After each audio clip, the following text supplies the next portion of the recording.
Alderman Kantor. Is this going to be a low barrier or a high barrier shelter? So, as I mentioned in one of the previous meetings, so because the dollars are coming from the state, which are coming from the feds, I don't have any control over the barrier. The low barrier shelters do not help our community.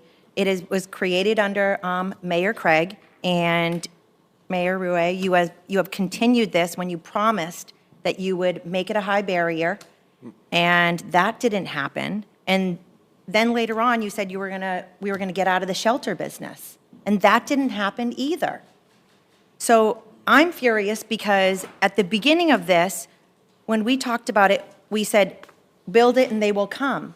So guess what? They've come. People from out of state, out of different cities, and they've come onto Manchester, and it's a burden on us taxpayers, and that is not okay. So I am not for a low barrier shelter at all. Never mind, it puts people in harm's way.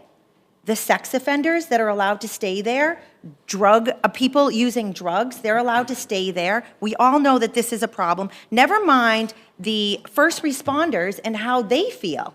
They're tired of it. So there have been people in our community that it has helped.